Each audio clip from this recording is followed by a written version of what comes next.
Menteri, saya mohon maaf yang sebesar-besarnya atas keterlambatannya karena ada serah terima pimpinan BPK baru.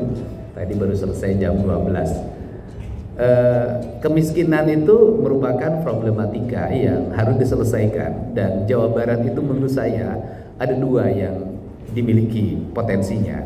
Pertama adalah kemiskinan struktural, yaitu orang tidak punya rumah yang layak, tidak mendapat jaminan kesehatan yang memadai, tidak mendapat jaminan pendidikan yang memadai, tidak mendapat akses listrik, tidak mendapat akses air bersih, tidak punya sanitasi lingkungan yang memadai. Ini kemiskinan struktural. Nah, seluruh kemiskinan struktural itu secara bertahap melalui periodisasi anggaran tahun ini akan segera diselesaikan. Pertama, misalnya pemerintah Provinsi Jawa Barat concern pada pendidikan. Concern pada pendidikan diwujudkan dengan dua hal. Satu, mendorong pendidikan terlayani untuk seluruh warga, sehingga pendaftaran pendidikan SMA itu sudah diidentifikasi hari ini untuk bisa sekolah SMA selesai dengan satu SMA yang terbangun di Provinsi Jawa Barat yang hari ini mengalami lonjakan anggaran dari ruang bangunan yang hanya 600 miliar berubah menjadi 1,3 triliun. Nah, kemudian yang kedua, saya membuka opsi kembali bahwa pemerintah Provinsi Jawa Barat akan menggunakan bangunan apapun, SMP, SD, yang penting anak-anak di Jawa Barat yang jaraknya jauh ke sekolah SMA itu bisa bersekolah di situ. Nah, pola sekolahnya nanti ada dua, ada pola yang di kelas, ada pola yang melakukan pengajaran, dia tetap melakukan aktivitas, dia di sawah tetapi aku sebagai anak SMA, dia mengembala, dia aku tetap anak SMA, menjadi pemulung, menjadi anak SMA. Karena apa? Bisa jadi mereka yang paling sukses nanti. Karena setiap hari dia bergelut dengan dunia kehidupan yang lebih nyata. Kan itu kan. Saya ini Pak Menteri mungkin tidak lebih miskin dibanding saya. Saya bergelut dengan itu sudah lama. Itu yang akan sama. Oh, sama ya. Memang orang-orang miskin itu rata-rata sukses. Miskin rajin puasa itu sukses rata-rata. Nah, ini yang akan dilakukan. Untuk itu para bupati wali kota, dinas sosial harus terintegrasi dengan dinas pendidikan. Ya, Pak Menteri Kesehatan dipersilakan. Ini udah ada. Kemudian kemiskinan yang kedua. Nah, kemudian yang kedua, pemerintah Provinsi Jawa Barat pada tahun ini akan concern menyelesaikan problem rumah tinggal masyarakat. Walaupun Pak Mensos, ini kita terhalang oleh regulasi di mana pemerintah provinsi tidak bisa bangun rumah rakyat miskin kecuali di daerah yang dianggap miskin ekstrim itu pada sebuah kompleks daerah. Nah, itu problem. Sedangkan kita ingin mengintervensi yang di kampung-kampung itu. Tetapi saya lagi cari cara untuk segera menyelesaikan ini. Kemudian yang ketiga, kemiskinan lahir karena layanan kesehatan. Saya katakan, orang sehat kena cuci darah jadi miskin. Orang sehat kena stroke jadi miskin. Sehingga negara itu harus hadir untuk melayani mereka sampai tuntas. Sedangkan problem yang dihadapi saya yang setiap hari bergelut seperti itu, selalu dua yang dihadapi. Yang pertama, BPJS Mandiri tidak distorin. Distorin ketika masuk rumah sakit udah kelas, uangnya nggak ada. Nah, itu tuh. Terus yang kedua, BPJS tidak mengcover beberapa peristiwa. Ini Pak Menteri, ini saya sampaikan. Di Kota Tasik ada seorang kakek yang setiap subuh itu beli jagung ke pasar untuk dijual. Kemudian jam 3 malam dia dihajar oleh geng motor, tangannya patah. Rumah sakitnya nggak bisa mengcover 12 juta, akhirnya sempat ditahan dulu dan saya intervensi untuk diselesaikan. Nah, coba bayangkan orang yang penghasilan tidak menentu dari jualan jagung itu. Ada dua problem yang dihadapi. Pertama, dia rumah sakit tidak terbayar. Kedua, selama tangannya patah selama 4 bulan dia nggak ada pekerjaan. Ini akan lahir kemiskinan baru. Sehingga saya selalu mengintervensi sejak saya bupati. Ketika ada orang sakit, pemerintah wajib menghadirkan 3. Pertama, mengobati ketika dia sakit. 2, orang yang nungguin di rumah sakitnya harus ada jaminan makan. Yang ketiga, anak-anak di rumahnya harus bisa makan. Ini problem akut. Nah, problem akut kemiskinan itu di Jawa Barat terjadi karena pola hidup. Gimana pola hidupnya? Pola hidup yang tidak sehat, yang dimulai sejak kecil. Makanannya sudah tidak bersertifikat, hanya laut dan aliran sungai yang hari ini bersertifikat. Makanan yang dikonsumsi di pasar, makanan yang dikonsumsi di sekolah, di seluruh kita ini gak ada jaminan kesehatan. Gak ada yang menjamin produk mereka. Sertifikasi halal itu kan hanya untuk makanan pabrikan. Tapi anak-anak kita di sekolah setiap hari, kita ibu-ibu makan dalam setiap hari, belanja di pasar, siapa yang jamin kehigiennya? Dan ini akan menjadi problem miskin baru. Nah, untuk itu kebijakan berikutnya adalah kemiskinan kultural, yaitu perilaku. Dan ini orang Jawa Barat, yaitu perilakunya adalah kajen teuing tekor asal sohor. Ya, gini ini Pak Menteri udah tahu lah. Daerah utara bisa jadi selatan. Ketika musim panen hajatan. Ya, Pak, kita kan tahu orang Subang itu ya. Ketika hajatan ini saya bicara pola pertanian.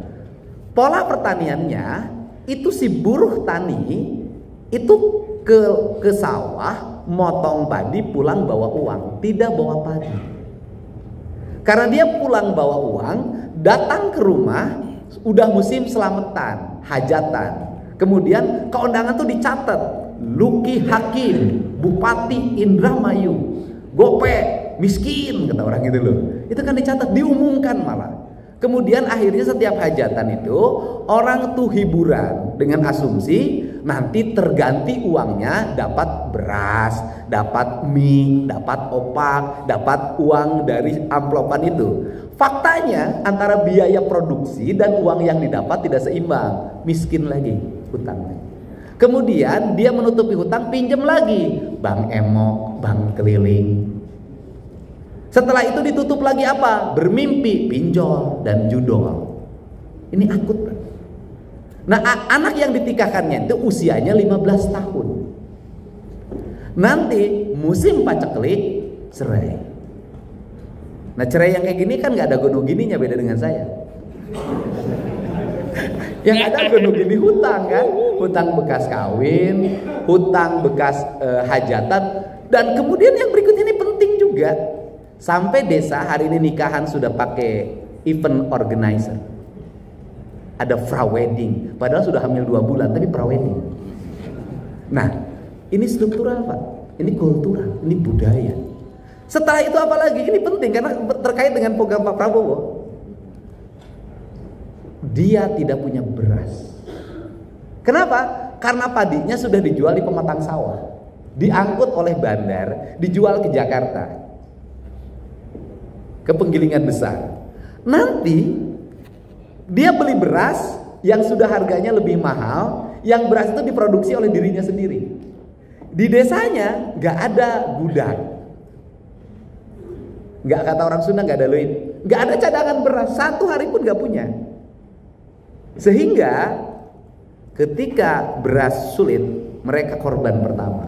Makanya konsep tentang bagaimana desa mengumpulkan beras, disimpan di gudang desa itu sebenarnya menjaga kemiskinan untuk tidak berlanjut agar selesai. Kalau orang ngerti, itu pun mudah-mudahan para pengelola koperasinya jujur. Karena sulit cari orang yang jujur ngelola keuangan. Ini culture. Setelah itu budaya. Budaya apa lagi? Panas baran. Gak butuh kulkas, beli kulkas. Gak butuh motor, ngajuk motor. Gak butuh ini, butuh rumah masih ini, renovasi rumah. Culture ini menjadi sesuatu yang berat di Jawa Barat. Dan revolusinya itu saya lakukan melalui revolusi pendidikan. Pertama, kalau hari ini saya punya kebijakan tentang masuk kantor jam setengah, masuk sekolah 6:30. Sesungguhnya saya lagi merubah anak Jawa Barat dari budaya nongkrong sampai jam 12 malam menjadi budaya tidur jam 9 dan bangun pagi, sholat subuh dan pergi ke sekolah. Memang tantangannya berat, tiap hari saya dibully oleh anak-anak SMA, tapi bagi saya nggak ada urusan. Itu pertama. Yang kedua, ini penting, program makan bergizi gratis yang nilainya triliunan tidak akan menjadi efek domino ekonomi kalau budaya jajan tidak berhenti. Maka nanti kebijakan gubernur adalah ketika ini ada makan bergizi gratis ke setiap sekolah, maka di sini harus ada tabungan kuliah. Kalau SD tabungan masuk SMA, ini harus dipaksa. Untuk apa? Agar ketika pemerintah memberikan subsidi makan, maka uang orang tua yang 10.000 itu harus terselamatkan menjadi tabungan masa depan. Karena subsidi negara ratusan triliun, budaya jajannya terus, tetap aja nggak bisa merubah manusia ini. Nah, ini yang akan didorong menjadi kewajiban untuk menabung. Tapi saya pesen nabungnya tidak boleh di guru. Kenapa? Selalu ribut ketika kenaikan kelas, duitnya kepake. Ini nanti ada perbankan yang langsung update ke sekolahnya. Ini. Kemudian yang berikutnya adalah membuat inner circle ekonomi sekolah. Pak Prabowo hari ini saya dari dulu sudah punya ide itu. Nanti saya akan dorong membangun pola sehat, di antaranya adalah saya akan mendorong anak-anak SD dan SMP itu membawa sampah ke sekolah ditukar sama telur.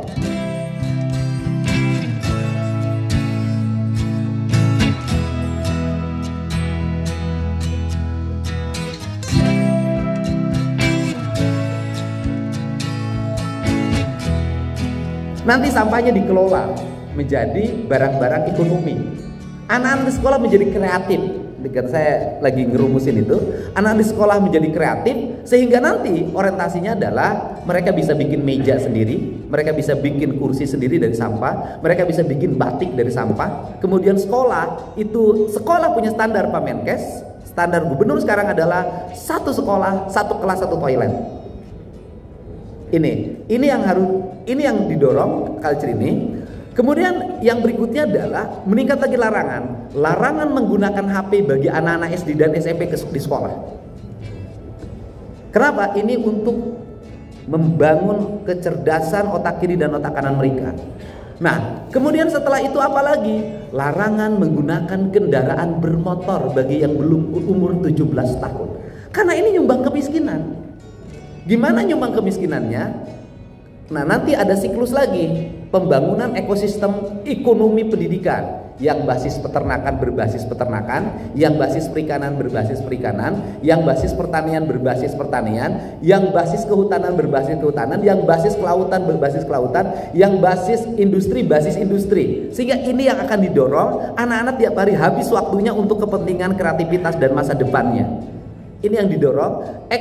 Ekosistem ekonomi ini akan melahirkan produktivitas bagi mereka. Ditambah lagi, ditunjang lagi, kebijakan saya adalah larangan melakukan studi tour. Kenapa? Karena studi tour itu sarjana yang berbohong pada kalimatnya.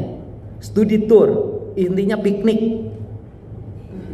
Anak SMA sudah nginep di hotel, saya nggak setuju itu. Kunjungannya sampai ke Bali, nggak setuju. Kenapa? Orang tuanya 3,5 juta pinjem bank emok, 5 juta pinjem bank keliling. Tujuannya tuh apa? Menekan ini sampai nanti wisuda TK, wisuda SD, wisuda SMP, wisuda SMA hapus. Kebiasaan TK misalnya kegiatan manasik ditunda, nggak ada kaitannya. Anak TK kok manasik? Toh nanti kalau kita pergi haji latihan manasik juga. Pergi umroh latihan manasik juga. Ngapain sejak TK sudah manasik? Intinya satukan itu kegiatan yang siklus ekonomi. Apa kemiskinan yang dilahirkan? Yang ikut manasiknya cucunya, kakeknya, neneknya ikut naik truk semua, meninggalkan pekerjaan di rumah. Ini ditekan. Untuk itu apa tujuannya? Satu, orang tua tidak dirampok oleh kegiatan pendidikan. Orang tua tidak dirampok untuk berobat. Orang tua tidak dirampok untuk kebutuhan gaya hidup anak-anaknya. Semua ditekan ini. Kalau semua ditekan ini, kemudian anak-anaknya diarahkan pada produktivitas, saya yakin ini selesai secara bertahap. Ditambah lagi apa? Ini harus hati-hati. PKH, bantuan pangan non tunai. Saya setuju ini diberikan jadi duit, karena dulu ketika harusnya itu menyerap produksi pertanian di lingkungan, ujungnya ngambil barang di tempat lain diambil fee-nya. Nah, tetapi ini harus diimbangi oleh pola hidup di lingkungan. Apa yang terjadi Pak Mensos? Di desa hari ini budaya gotong royong hilang. Orang mulai iri-irian. Udah jangan kerja bakti, dia yang dapat PKH kita mah enggak. Udahlah, yang dapat dia lagi.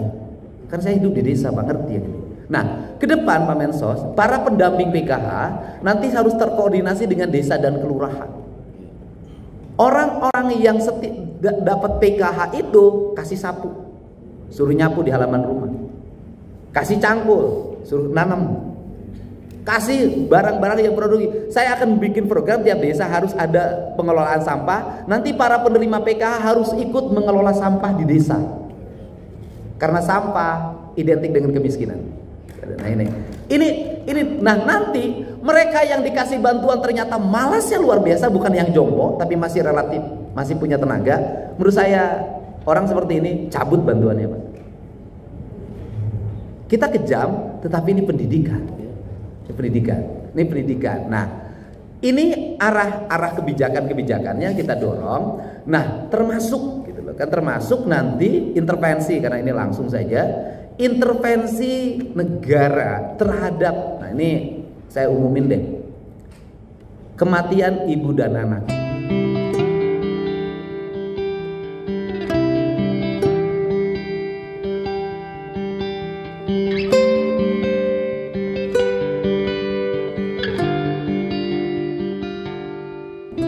Saya umumin dari sekarang.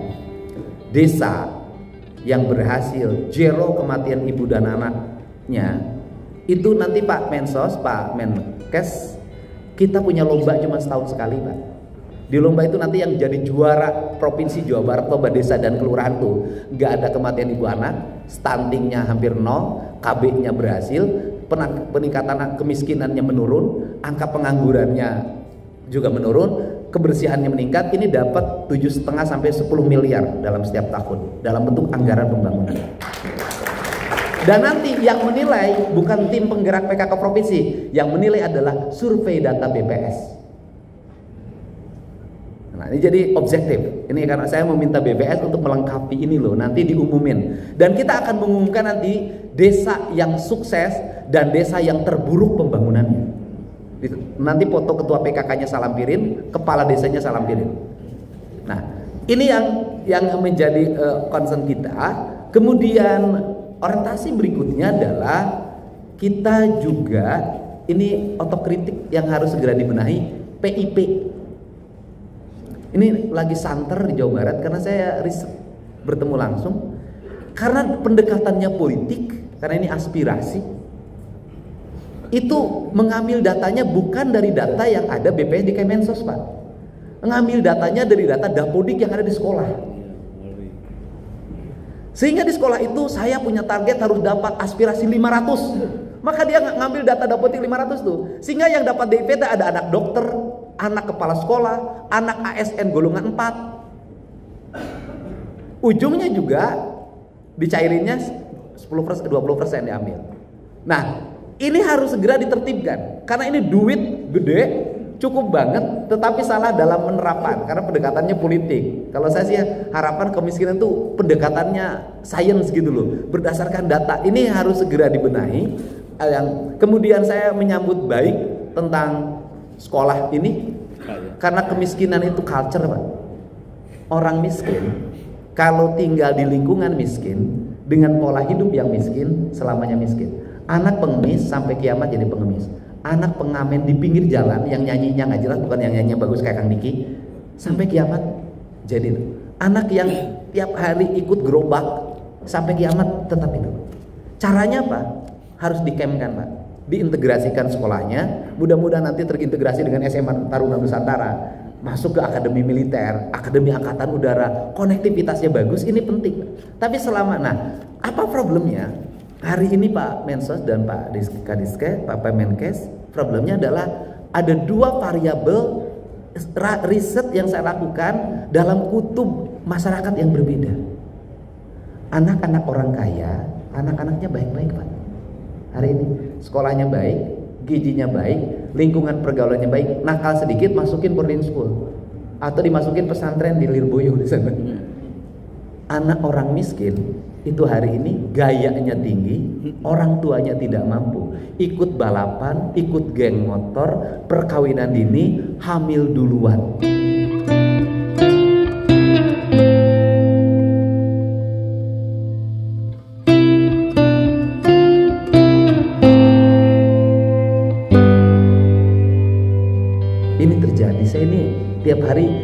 ngurus yang begitu. Dalam jangka panjang ini akan menjadi dua kekuatan.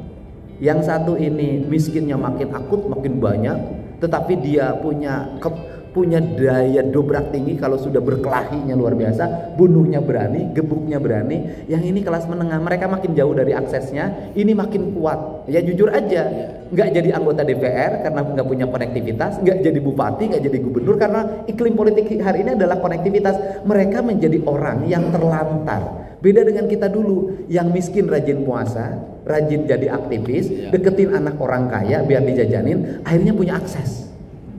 Nah sehingga, ini ada kebijakan saya nanti baru adalah setiap sekolah favorit harus diisi minimal 20% dari yang kemampuannya rendah. Jadi kalau di sini SMA 1 Bogor, biasanya orang-orang pinter masukin 20% orang yang kemampuan akademiknya biasa saja. Untuk apa? Agar ini tergerek. Agar ini tergerek. Dan ujian guru yang hebat itu adalah bisa merubah orang yang bodoh, orang yang nakal, orang yang malas menjadi orang yang pinter, orang yang rajin, dan kemudian orang yang punya integritas. Tadi kalau guru ini kan kita ini aneh, guru favorit ada di sekolah favorit, muridnya murid favorit, wajar. Tapi guru favorit ngajar masyarakat biasa, orang miskin jadi favorit, itu baru luar biasa. Nah termasuk yang untuk mendorong bagaimana lahir kelas menengah baru di Jawa Barat, kami hari ini menyiapkan program untuk diploma 3 dan S1 engineering. Karena saya ingin menguasai seluruh industri yang ada di Jawa Barat. Sehingga terakhir saya jelaskan, kenapa angka rasio kemiskinan dan kekayaannya jauh di Jawa Barat. Karena kenapa industrinya berkembang tidak berkembang? Karena yang kerjanya orang lain. Karena yang jadi kontraktornya orang lain. Karena yang jadi tukang mie ayam orang lain. Karena yang tukang mie goreng orang lain. Karena tukang ayam goreng orang lain. Orang sini ngapain? Jual tanah, sewain halaman rumah. Yang asalnya disewa nanti dibeli. Ini kan harus didorong kelas menengah baru dan akses, sehingga variabel tentang angkatan kerja hari ini harus menjadi kepala Bapeda atau menjadi variabel digital. Jadi tidak ada lamaran kerja, yang ada adalah database tentang lulusan anak di Jawa Barat itu tinggal diakses oleh industri, kemudian diwawancara, kemudian ditempatkan. Gak ada, saya nggak mau menerima lamaran kerja lagi. Kenapa? Itu untuk mendorong penduduk setempat tumbuh dan berkembang. Kemudian pendidikan harus diarahkan pada pasar. Yang terakhir, ini pesan Pak, daripada ini jadi rumah hantu yang tidak selesai-selesai, Wisma Atlet Hambalang daripada gak kelar lebih baik dikelarkan. Apakah akan digunakan untuk PES anak-anak Jawa Barat sekolah di situ kalau unggulan, atau menjadi rumah sakit untuk penyakit tertentu? Pemprov Jabar siap mendorong pembangunannya, tapi saya yakin pusat lebih banyak duitnya. Betul kan? Ini harus begitu. Ini harus selesai Pak, harus selesai, harus segera diselesaikan. Ini hal yang harus segera dibenahi. Dan terakhir, kenapa saya concern terhadap puncak, terhadap sumber mata air dan sejenisnya? Ini penting Pak. Ini adalah bagian mencegah angka kemiskinan. Saya sih lebih cenderung hari ini sudah ada LPG 3 kg tuh nggak dipakai lagi bagi orang desa. Suruh anak-anaknya ngambil kayu bakar. Kenapa? Anak-anaknya nganggur, orang pohon ranting tuh berserakan di mana-mana tidak dipakai, tapi pakai LPG 3 kg ngutang. Terus anak-anaknya menjadi anak yang tiap hari pegang HP, motoran. Cara berpikir saya ortodok, ketinggalan zaman. Tapi bagi saya itu jauh lebih produktif dibanding kemajuan tapi banyak utang. Ini clear. Ini clear. Kenapa? Karena di situ punya multiplier efek ekonomi. Orang ngambil kayu bakar, nemu jamur. Orang nemu kayu bakar, ngambil belut. Orang kayu bakar dapat ikan. Ke rumahnya tidak belanja lagi, orang tuanya sudah tertutupi oleh produktivitas anaknya. Dulu punya anak 9 produktif. Satu orang punya satu peran. Hari ini punya anak 2 konsumtif. Beban. Sebenarnya dari angka grafik semestinya hari ini sudah tidak ada lagi orang miskin. Kenapa? Yang miskin itu culture menurut saya. Semiskin-miskinnya anak Jawa Barat hari ini jajannya masih 5.000 sampai 10.000 per hari. Semiskin-miskinnya. Yang ada adalah persoalan ketimpangan antara upah yang satu. Terus yang terakhir, jangan nih, survei juga harus survei harus dilihat dari kondisi lingkungan. Misalnya begini, survei masyarakat Jawa Barat tentang pendapatan ekonomi, pendapatan per kapita, kan nggak bisa dibandingin orang Kuningan, orang Majalengka dengan orang Bogor. UMK di Kerawang 5,5 juta. UMK di Majalengka berapa? Tapi harus diingat, 5,5 juta di Kerawang belum tentu hidupnya sejahtera. Tapi 2 juta di Majalengka sudah tambah istri. Itu yang terjadi saya lihat. Dan itu ngeledek gubernur. Saya satu aja belum punya, dia udah nambah. Bikin masalah itu sama saya. Nah, ini yang harus menjadi perhatian.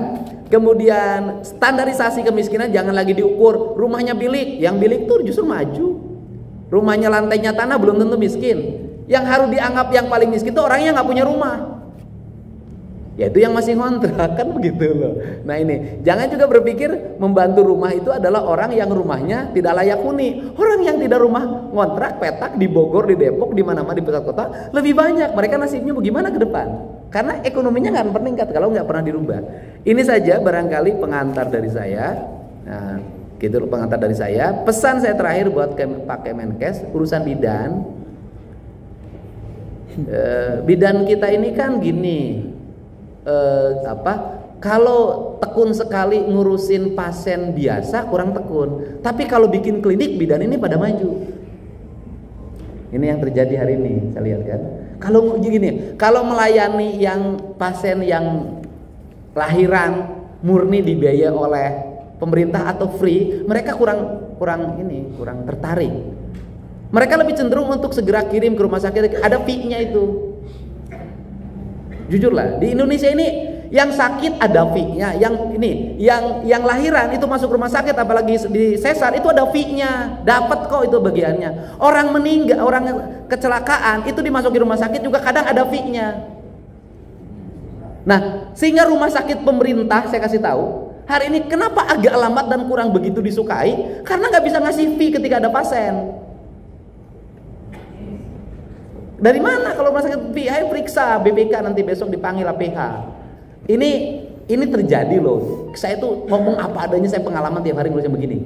Jadi sehingga didorong bagaimana bidan itu memiliki daya juang, kemudian daya layan yang baik gitu loh. Karena ketika bidan bikin klinik bersalin itu rata-rata sukses. Tapi ketika dibikinin pustunya sampai roboh.